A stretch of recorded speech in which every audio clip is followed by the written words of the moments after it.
Alright guys, Kuroko's Basketball Street Rival is officially out on global now, and even though previously I already made a guide on what you should be doing on day one, now that I realized of the event and the character available on the global launch, I then realized there are a few things that I previously assumed based on the JP version is no longer true on global. And that's kind of why in today's video, I'm actually going to make an updated official guide for day one launch. Okay, so what's going to be the biggest change from my previous guide? The biggest change is the gacha system on global is completely different to the JP version, and in fact it's better in much better way, I guess. So what's going to be the biggest difference? The biggest difference is rate. Okay, if you have watched my previous video, you know the rate for getting one of the characters was ridiculously low. I think it was on 0.02 or 0.03%. However, now on global, it's actually 0.3%. That is a massive difference. And also the pity change. Previously on JP, the pity was 200. Now on global, the pity is actually only going to be 120 now instead. Now, granted, the cost of each ticket is also going to be more expensive. On JP, I think it was like 60 diamonds per summon, whereas on global, it's going to be 100. But the thing with this game is that every now and then, they even give out free vouchers, free summoning tickets. So in some sense, global is still better off because each free summoning ticket that we're going to obtain is going to be more valuable than the JP one. So that's kind of why all of those changes are very, very good. And another very good change is that for the premium characters or the new limited time characters, previously on the JP version, what's going to happen is that you can actually only buy 10 summons for the character or for the tickets. So normally on the JP version, you can see here, this section here, we don't actually have a limit on how many times you can buy. On the JP version, this is actually limited to only 10 times using diamonds. And if you want to buy any more, it's actually going to cost you the paid vouchers instead. So that's also going to be a massive plus. I don't know whether this is because this is the first banner of the game, so this is more like a starter banner instead. And in the future, it will be slightly different. But at least as of right now, this is a very, very positive change. And as a result of both of the fact that you can actually summon multiple times on this banner, and also for the fact that the rate is actually going to be boosted in comparison to JP as well. It's going to be 0.3%. I actually recommend you guys to re-roll on account now.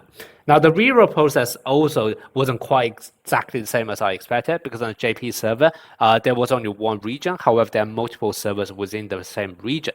However, on the global launch, it turns out that each region only have one server. However, you can freely change between the regions. But when you change between the regions, your account itself doesn't actually change. It's simply to just connect you to a different server, but your account stays exactly the same.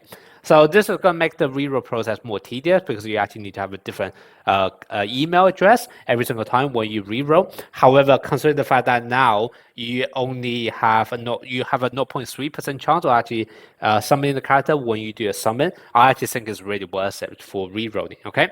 Now, what's going to be the reroll process? So the reroll process is that once you go into the game, you're going to go past tutorial, and then the next thing you're going to do is that you first of all there's a redemption code which I will share in the comment section, so you guys do redeem that as well for some free gems and ticket.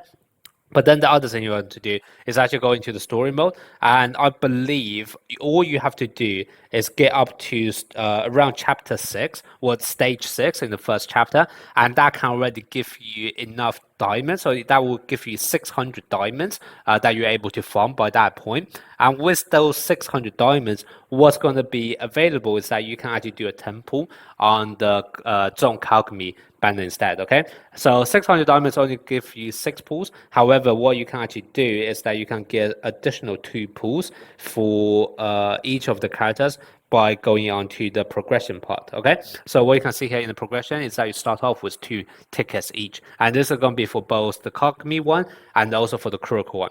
And because both of them actually share the ticket system, what's going to happen is that you are actually able to get 2 free tickets on each of their banners, and then with the 600 gems that you're able to farm in the story mode, that is enough for you to do a temple, which you can then try a lot to see whether or not you can get Kagami. Okay, and if you want to go even further, what I've tested is that if you actually go even further into the game, so basically if you continue with the storyline, but you actually need to go into stage chapter 2, but if you can go somewhere near let's say collect 6 stars, so basically all you have to do is clear the first 2 stages in chapter 2.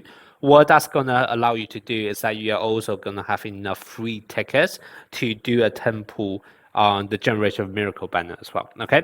Now the reason why I say I only recommend you guys to do the tickets on the Generation of Miracles is because well, personally, I think Zone Kagami is slightly better choice out of a reroll target. So therefore, if you actually really want to do it, you can basically have all of your diamonds going into Zone Kagami. However, if you just go up to Chapter Story 2, you are then also able to do a free temple on the Generation Miracle banner as well. So basically, you're trying to reroll in both aspects. And if you don't want to spend too long time rerolling, if you get lucky on either one of those banners, then you can already stop it there. Okay, so that's going to be my personal recommendation of how you want to reroll.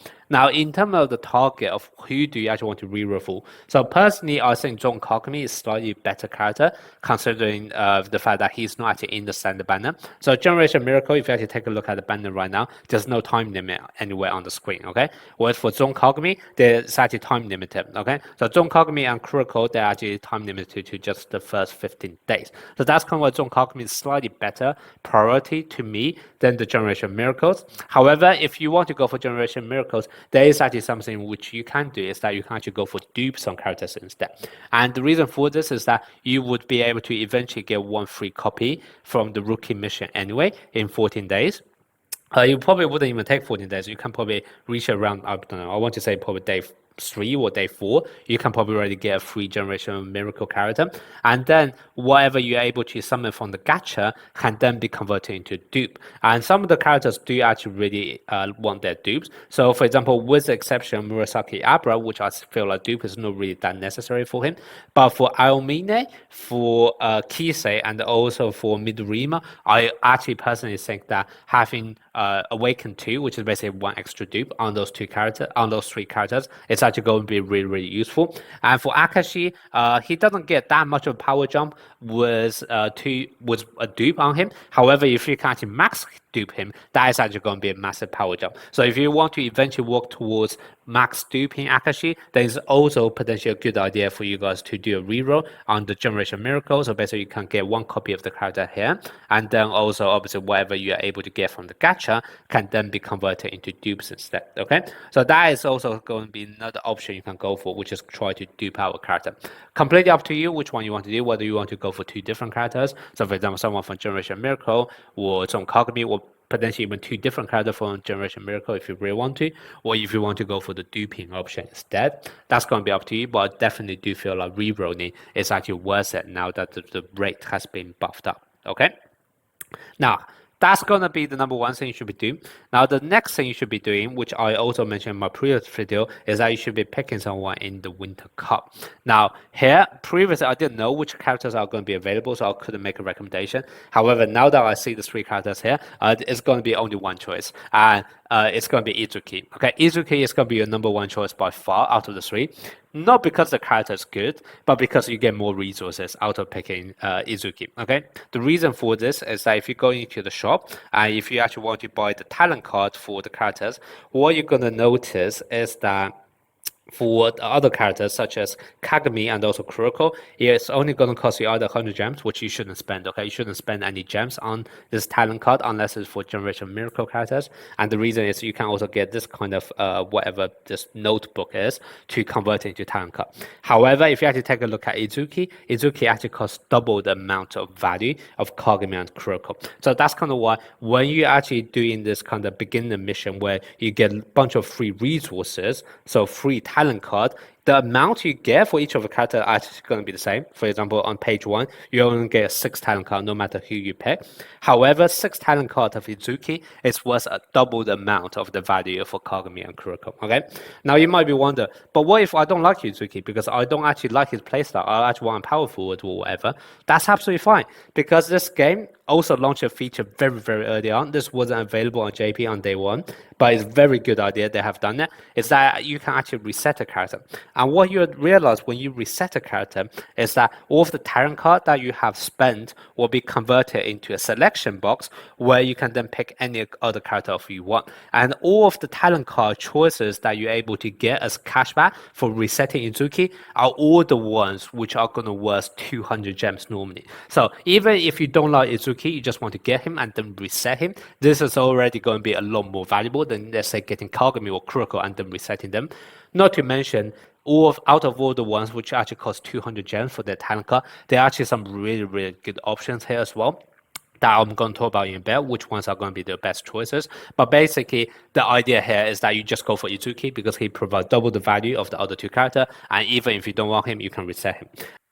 And the last topic to cover in this video is going to be who should you pick in your rate of wish gacha, okay? Because there are a bunch of gachas in this game. A lot of them actually require diamonds for you to do bulk summoning, etc. However, wish gacha is actually one of those banners where you can actually farm quite a few better free tickets. It's definitely not worth spending diamonds on this, but because you can actually get quite a bit of free tickets for this, it's actually very likely that you'll be able to at least guarantee one character from here.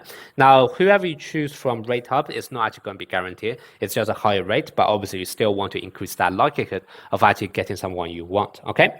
Now, the biggest thing you want to notice for the Rate Hub is, first of all, the characters here, even though it's a number of choices you can make, they are actually form of two different kind of rarity, and you can tell the rarity of the character by going into the shop. One way of telling it is kind of how I showed you earlier. If you go into the talent shop, you can realize some characters cost 200 for their talent card. So for example, like Izuki, I just mentioned, those characters, they are considered to be slightly higher rarity than the others, such as Kogami or Kuroko, who only cost 100 for their talent card. And then another easy way of telling it is actually from the data mall, where you will notice that a lot of characters can actually be bought with gold coins that you can just eventually farm. So you can definitely just buy them outright. Whereas some other characters, you actually require spending gems on them. And obviously, you don't really want to spend your precious gem on them if you can actually get them elsewhere, right? And that's where you really want to focus your attention to in the wish gacha, because what you actually want to do is choose those characters that you can't actually farm with gold coins, and therefore rather than spending gems, you will try to choose them as a rate up and try to summon them from here. Okay, now to make it simpler for you guys so that you don't switch back and forth between the shop and here, I can tell you guys basically the 6 higher rarity character, with the exception of Izuki, because you can already choose Izuki, so there's no need to select him here. But basically, the first 6 characters you see on this page, they normally cost diamonds, or first top up in order to actually obtain, whereas everyone else on this banner, you can actually obtain them with gold coins, okay? So basically, your attention should be focused on the first 6 characters here on this banner. And out of all 6 of them, I'm gonna recommend you guys to pick the one on the first row, okay? So the first 4 characters here. So either Hyuga, Kasamatsu, Takao, or Sakurai, okay? And which one you pick is going to be kind of up to you which position you want to play. Takao is going to be the best playmaker out of here. If you want a really good 2-pointer who kind of like play like a small forward, even though Kasamatsu says play guard here, or point guard here, he doesn't actually play like a playmaker. He plays a lot more like a small forward. So if you really want a small forward, this should be the position you pick. And then if you want a 3-pointer character, so a shoot guard, you can go for either Hyuga or Sakura. Sakura is slightly better in the high ranking games because he shoots very fast, so that basically makes him harder to block but easy to interfere.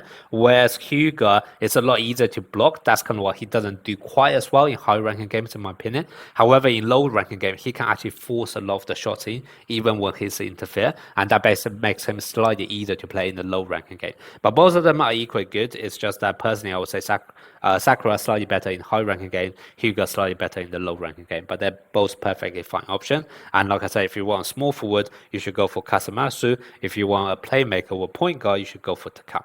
Now, the only position that may be left out here is going to be the center and also the power forward. However, the reason why I don't recommend you guys to pick, for example, Wakamatsu is because even though you may be lacking a center or power forward right now in this game. I can't actually find out where it is now, but basically there's the 7-day login event, and basically on day 2 you are actually able to obtain a power forward for free. And the power forward you're going to obtain for free is actually going to be Hayakawa, and Hayakawa is actually one of the best rebounders in this game. Okay, he is not that good at blocking or offensive attack, but if you just want someone for rebound, for example, that's kind of one of the main role for a center. He's actually very, very good in that aspect. And because you will literally get him for free on day 2, and then also on day 3, if I remember correctly, you will also get Mitobe, which is another center. So rather than trying to spend your gacha into getting another center or power forward, because in ideal scenario, if you really want to main a center position, you would just be basically picking Murasaki Abra as your generation miracle, and then you basically just need a backup center, which you already have that power forward and also mid to bait that you can get for free on day 2 and day 3. So that's kind of why personally I don't really think it's worth it picking a center or power forward in the selection, and instead you should focus on either small forward position or point guard position or shoot guard position, which is kind of the choices I mentioned here. And in case you're wondering, just for completeness, why I don't recommend Imayoshi is simply because he isn't as good as Kasamasu, in my opinion. Okay, it's just a simple step. So if you really want to a small forward position, I will actually recommend you guys to get Kasamasu. Even though he's labeled as point guard, like I said, in the game he's actually played just like a small forward. Okay. So that's going to be my thoughts in terms of the wish gacha. Hopefully this is going to be enough for you guys to get a start on this game, so you guys know exactly what direction you want to focus on, especially in terms of the character selections. If you have any questions on this, then do let me know in the comment section.